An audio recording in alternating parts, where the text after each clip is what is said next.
What you're about to witness is the most emotional courtroom moment ever captured on camera. Madison Brooks, a young veteran, stands before Judge Caprio for running a red light. She looks completely normal, composed, professional. But when the judge asks her one simple question about why she was speeding, her answer reveals a secret so devastating that the entire courtroom falls into stunned silence. I'm telling you right now, this story will absolutely destroy you emotionally. What Madison has been hiding in her car for 8 years is something that will change how you view PTSD and veteran sacrifice forever. And what Judge Caprio does when he discovers the truth will give you chills and restore your faith in humanity, all at the same time. But before I show you this incredible moment, only 3% of you watching are actually subscribed. So please smash that subscribe button right now, because Madison's story deserves to reach everyone. And I want to know, where in the world are you watching this from? Drop your city and country in the comments below. Are you in Atlanta, London, Toronto, Sydney? Let me know, because this story needs to spread to every corner of the planet. It's a bright Tuesday morning in April at Providence Municipal Court, and Judge Frank Caprio is handling his typical morning docket. Traffic violations, parking tickets, small municipal infractions. The courtroom has its usual atmosphere. Defendants waiting nervously, attorneys shuffling through paperwork, court staff preparing for another day under Judge Caprio's compassionate leadership. At exactly 10:15 a.m., the bailiff calls the next case, and what happens in the next 30 minutes will become one of the most shared courtroom videos in internet history. Through the courtroom doors walks Madison Brooks, a 28-year-old woman who, at first glance, appears completely put together and professional. She's wearing navy blue business casual attire, a blazer over a simple shirt and dark pants. Her brown hair is pulled back in a neat ponytail. She walks with purpose, her posture straight and confident. But those who look closer might notice certain tells: the way her eyes scan the room, constantly assessing; the slight tension in her shoulders; the way her right hand unconsciously touches her left wrist, as if checking for something that's no longer there. These are the habits of someone who's seen things, someone who's carried burdens that most 28-year-olds never face. Madison is here for what appears on paper to be a routine case: running a red light and speeding on Route 95. The violation occurred 3 weeks ago at 11:30 p.m. The fine is $150 plus 2 points on her license. Madison Elizabeth Brooks, the court clerk announces, reading from the docket. Madison steps forward to the defendant's stand, her movements precise and measured. She places her hands on the podium, fingers interlaced, and looks directly at Judge Caprio with clear, steady eyes. Judge Caprio looks up from his paperwork with those compassionate eyes that have made him famous worldwide. Something about Madison immediately catches his attention. Maybe it's her bearing, maybe it's something in her expression, but his intuition, sharpened by 3 decades of reading people, tells him there's more to this case than a simple traffic violation. "Ms. Brooks," Judge Caprio begins, his voice gentle but official, "you're charged with running a red light and speeding 68 miles per hour in a 55 zone on Route 95 on the night of March 22nd. How do you plead?" "Guilty, Your Honor," Madison says, her voice clear and steady. "I ran the light. I was speeding. I take full responsibility." Judge Caprio sets down his pen, that familiar gesture that signals he's about to move beyond legal formalities into something more human. "Ms. Brooks, I appreciate your honesty, but I have to ask, this violation occurred at 11:30 at night, and according to the officer's report, you were significantly over the speed limit. Can you help me understand what was happening? Were you in some kind of emergency?" For the first time since entering the courtroom, Madison's composed exterior shows a crack. Her jaw tightens slightly. Her fingers grip the podium a little harder. She takes a slow, controlled breath. Your Honor, I was having a difficult night. Judge Caprio leans forward slightly, his expression softening even more. Madison, may I call you Madison? She nods. Madison, something in the way you carry yourself tells me you've experienced things most people haven't. Am I correct? Madison looks down at her hands for a moment, then back up at Judge Caprio. When she speaks, her voice is quieter but still steady. Yes, Your Honor, I served in the United States Army. Iraq War, 2014 to 2016. 2 deployments as a combat medic. The atmosphere in the courtroom shifts immediately. Several people in the gallery sit up straighter. The court reporter pauses briefly. Judge Caprio's expression transforms from curiosity to deep respect. A combat medic, Judge Caprio repeats softly. Madison, that's one of the most difficult and dangerous roles in military service. Thank you for your service to our country. Thank you, sir. Judge Caprio does something he's famous for. He stands up from his bench and walks around to the front, eliminating the formal barrier between judge and defendant. This is his signature move when he senses someone is truly struggling with something deeper than the case at hand. Madison, I've been on this bench for 30 years, and I've learned that sometimes the violation we see on paper is just the surface. The real story is underneath. Can you tell me about that night? What made you speed and run that red light? Madison's composure wavers again. Her eyes glisten slightly, though no tears fall. When she speaks, her voice carries the weight of someone who has been carrying a tremendous burden alone for far too long. Your Honor, the nights are the hardest. During the day, I'm fine. I work at Rhode Island Hospital as an ER nurse. I function. I help people. I live my life. But when the sun goes down, especially around 11 p.m., that's when the memories come back strongest. Memories of Iraq? Yes, sir. That was the time of day when we'd get the most casualties. The insurgents knew our routines, knew when to strike for maximum impact. From 11 p.m. to 3 a.m., that's when the trauma bay would fill up. That's when I'd see things that... Her voice trails off. Judge Caprio waits patiently, giving Madison the space to continue when she's ready. That night, March 22nd, I was driving home from my shift at the hospital. It was around 11:15 p.m., and I started having a panic attack, a bad one.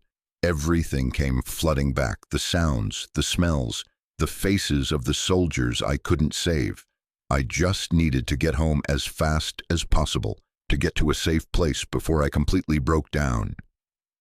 So you were speeding to get to safety, Judge Caprio says gently, to get home before the panic attack became overwhelming. Yes, Your Honor, I know that's not an excuse. I know I put other people at risk by speeding and running that light. I'm not asking for leniency because of my service. I'm just trying to explain what was happening. Judge Caprio looks at Madison with those eyes that have seen thousands of human stories, but clearly this one is touching him deeply. Madison, are you receiving treatment for PTSD? Yes, sir. I see a therapist at the VA twice a week. I take medication.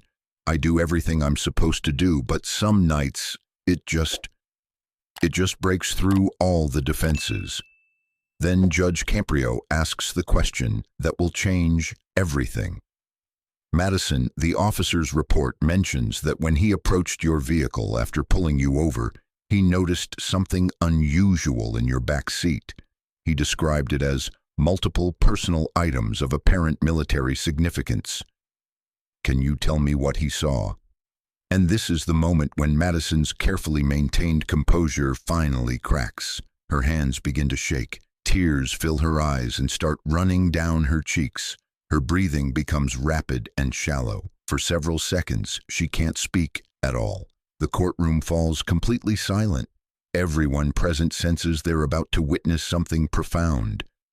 Your Honor, Madison finally manages to say, her voice breaking, in my car, I carry my brothers and sisters. Judge Caprio's brow furrows in confusion. Can you explain what that means? Madison wipes her eyes with the back of her hand, trying to compose herself. During my 2 deployments in Iraq, I served as a combat medic with the 101st Airborne Division. My job was to keep soldiers alive long enough to get them to a field hospital. Sometimes I succeeded, sometimes I didn't. She pauses, taking several deep breaths. There were 19 soldiers who died in my arms over those 2 years. 19 men and women who I couldn't save, no matter how hard I tried. 19 faces I see every single night when I close my eyes. 19 last words I hear in the quiet moments. 19 families who lost someone they loved. The tears are flowing freely now, but Madison continues. Your Honor, in my car, I carry photographs, letters, medals, and personal effects of all 19. I've made it my mission to honor their memory, to make sure they're never forgotten. I visit their graves whenever I can. I've met with most of their families. I tell them stories about their loved ones, the funny moments, the brave moments, the human moments. Judge Caprio's eyes are now glistening with tears as well. Madison, you've been carrying the memory of your fallen comrades for 8 years. Yes, sir, every single day. In the back of my car, I have a memorial box. Inside are photos of each of them, letters they wrote home that I kept copies of, their unit patches, some of their dog tags that families gave me as keepsakes. It's my mobile memorial. Wherever I go, they go with me. And that night, when you were speeding and ran the red light, I was having flashbacks to the night we lost 3 of them in a single attack. March 22nd is actually the anniversary of that night. I thought I could handle it. I thought I was strong enough. But when I was driving home from the hospital, it all came crashing down. All I could think about was getting home to that memorial box, to be with them, to tell them I'm sorry I couldn't save them. At this point, Judge Caprio does something unprecedented. He turns to his bailiff and speaks quietly but clearly enough for the microphone to pick up. Would it be possible for Ms. Brooks to bring her memorial box into the courtroom? I think everyone here needs to see what she's been carrying. Madison looks surprised, almost frightened. Your Honor, I don't usually show people. It's very personal. I understand, Madison, but I think what you've created, this mobile memorial, is something that deserves to be witnessed and honored. Would you be willing to share it with us? After a long moment, Madison nods. The bailiff escorts her out to retrieve the box from her car. The courtroom remains in absolute silence during the 5 minutes she's gone. You can feel the collective emotional weight pressing down on everyone present. When Madison returns, she's carrying a large, weathered wooden box, clearly military issue with careful modifications made over the years, handles added, protective weather stripping around the edges, multiple locks to keep the contents safe. She places it on the table in front of Judge Caprio's bench and slowly opens it. What the courtroom sees next will be described by witnesses as one of the most powerful moments they've ever experienced. The box is immaculately organized, 19 sections, each dedicated to one fallen soldier, photographs protected in plastic sleeves, letters carefully preserved, dog tags hanging from small hooks, unit patches mounted on backing, small personal items, a favorite book, a harmonica, a photo of a girlfriend, a letter from a child. Madison begins removing items one by one, her hands trembling but her voice growing stronger as she talks about each person.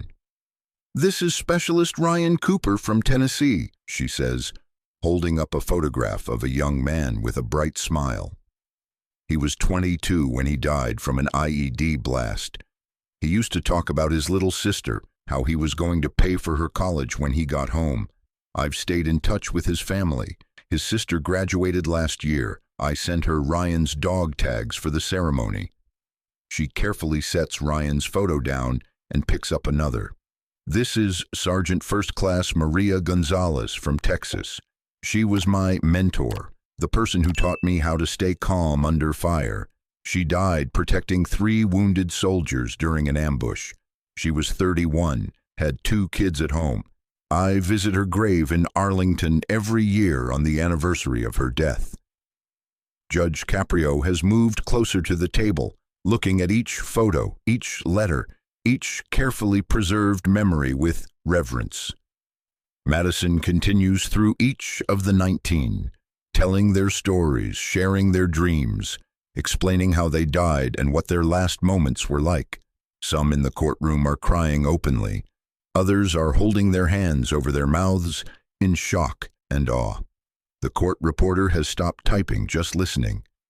This is Private First Class Daniel Kim from California, Madison says, her voice breaking again. He was only 19. He died from wounds I couldn't stop the bleeding from. His last words were, "Tell my mom I love her and I'm proud to be her son." I tracked down his mother 2 years ago. I spent a whole day with her, telling her everything I could remember about Daniel. She gave me his favorite baseball cap to keep in the memorial box.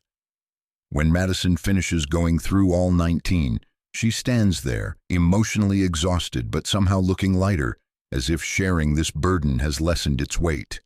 Judge Caprio speaks, and his voice is thick with emotion. Madison Brooks, I need everyone in this courtroom to understand something. What you've just shown us isn't just a collection of military memorabilia. This is a sacred act of remembrance. This is love. This is honor. This is what it means to truly serve your brothers and sisters in arms. He turns to address the packed courtroom. Ladies and gentlemen, this young woman has carried 19 fallen soldiers with her every single day for 8 years. She has made it her life's mission to ensure they are never forgotten. She has comforted their families. She has preserved their memories. She has done this while battling her own PTSD, while working as an ER nurse saving lives, while trying to rebuild her own life after war. Judge Caprio turns back to Madison. Madison, I'm not just dismissing this traffic violation. I'm doing something I've never done in my 30 years on this bench. He removes his judicial robe and drapes it over Madison's shoulders, just as he would honor the highest dignitary. I'm declaring you an honorary guardian of memory for this court and this community. What you've done, what you continue to do, represents the very best of American values. You didn't just serve in Iraq, you've never stopped serving. The entire courtroom erupts in applause. People are standing, many with tears streaming down their faces. Several veterans in the gallery snap to attention and salute, but Judge Caprio isn't finished. Furthermore, I'm personally connecting you with the Rhode Island Veterans Memorial Committee. Your mobile memorial deserves to be displayed publicly so that more people can know the stories of these 19 heroes. And I'm establishing a fund in your name to help other combat medics struggling with PTSD. Madison stands there in the judge's robe, overwhelmed, unable to speak. Judge Caprio steps forward and does something that breaks every rule of courtroom protocol but honors every rule of human decency. He salutes Madison Brooks. Thank you for your service, Madison. Thank you for honoring your fallen. Thank you for showing us what real courage looks like. What happened after this case was posted online created a nationwide movement of support for combat medics and veterans with PTSD. Within 24 hours, the video had been viewed over 8 million times. Within 48 hours, Madison had received over 15,000 letters and emails from veterans, active duty military, and civilians thanking her for her service and her continued dedication to honoring the fallen. A GoFundMe campaign started by a complete stranger raised over $750,000 specifically for Madison's memorial project and to help her expand her work with Gold Star families. The Pentagon reached out and invited Madison to Washington, D.C. to present her memorial project to military leadership. Her story became the centerpiece of a new initiative to address combat medic PTSD and the unique trauma they experience. All 19 families of the fallen soldiers reached out to Madison, many meeting her for the first time. They thanked her for keeping their loved ones' memories alive and for caring when others had moved on. But perhaps the most incredible moment came 6 months later when Madison returned to Judge Caprio's courtroom, not as a defendant, but as a volunteer counselor helping other veterans navigate the legal system and connect with mental health resources. Madison told reporters, Judge Caprio didn't just dismiss a traffic ticket that day. He validated 8 years of grief, guilt, and dedication. He reminded me that carrying my fallen brothers and sisters isn't a burden, it's an honor. He gave me permission to share their stories publicly, and in doing that, he gave me a way to heal. Today, Madison's mobile memorial has been displayed at the National Mall, the Smithsonian, and dozens of VA hospitals across the country. She speaks at schools, military bases, and veterans organizations about PTSD, survivor's guilt, and the importance of remembering those who gave everything. She still works as an ER nurse at Rhode Island Hospital. She still sees her therapist twice a week. She still has difficult nights, especially around 11 p.m. But now, when those nights come, she's not alone anymore. She has a community of support. She has a mission that's recognized and honored. And she has the knowledge that her 19 fallen comrades are remembered not just by her, but by millions of people who heard their stories. And guys, I want to ask you something that I know Judge Caprio and Madison would both want me to ask. In the comments below, tell us about someone in your life who deserves recognition for their quiet service to others. Who are the unsung heroes in your community? Who are the people carrying burdens we don't see? Madison Brooks spent 8 years carrying her fallen comrades in silence. Judge Frank Caprio gave her the platform to share their stories with the world. Now it's our turn to honor the quiet heroes around us. If this story moved you, if Madison's dedication and Judge Caprio's compassion touched your heart, please share this video with someone who needs to be reminded that heroes walk among us every single day. Like this video if you believe in honoring our veterans, supporting those with PTSD, and treating every human being with dignity and respect. Subscribe for more stories that prove compassion and remembrance will always triumph over indifference and forgetting. And remember Madison's words, "The fallen are only truly gone when we stop speaking their names." Thank you for watching, thank you for caring, and thank you for keeping the memory of all our fallen heroes alive in your hearts.